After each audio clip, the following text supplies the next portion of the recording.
दिंडोरी तालुक्यातील खंडेराव महाराज यात्रेची तयारी अंतिम टप्प्यात आली असून 2 दिवस असणाऱ्या या उत्सवासाठी यात्रा कमिटी ग्रामपंचायत प्रशासनानं नियोजन सुरू केले असून मंदिर व परिसर स्वच्छता, रंगरंगोटी, आकर्षक विद्युत रोषणाई याशिवाय यात्रेचे मुख्य आकर्षण म्हणजे 12 गाड्यांची देखील साफसफाई सुरू असून 12 गाड्या ओढणारे खंडेराव भक्त पुजारी पंढरीनाथ गोतरणे हे घटी बसले असून मंदिरात सकाळ संध्याकाळ वाघे आरती कवने खंडेराव महाराजांची गीते गाताना दिसत आहेत, तर काही वाघे मंडळी गावातून धान्य गोळा करत आहेत। मंदिराभोवती हॉटेल, पाळणे, खेळण्याची दुकानं यासाठी छोटे मोठे व्यावसायिक दुकानांसाठी जागा शोधण्याची लगबग करत आहेत। यात्रेसाठी येणाऱ्या भाविकांसाठी पाण्याची व्यवस्था, व्यावसायिकांसाठी वीज, स्वच्छता व इतरही काही सुविधा प्रशासनाच्या वतीनं करण्यात येणार आहेत।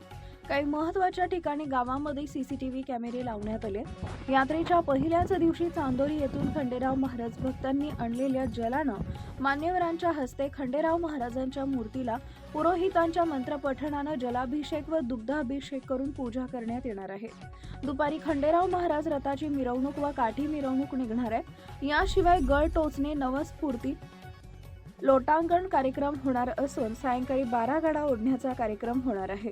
तसेच रात्री वाघ्या मुरळीची गाणी, जागरण, गोंधळ अधिक कार्यक्रम होणार आहेत। यात्रेच्या दुसऱ्या दिवशी हजेरी लावण्याचा कार्यक्रम करण्यात येणार आहे। यात्रा यशस्वीतेसाठी यात्रा कमिटी, ग्रामपंचायत प्रशासन, सामाजिक कार्यकर्ते, तरुणाई प्रयत्नशील आहे। दिंडोरी वृत्तांत न्यूज कार्यकारी संपादक बापू चव्हाण, दिंडोरी।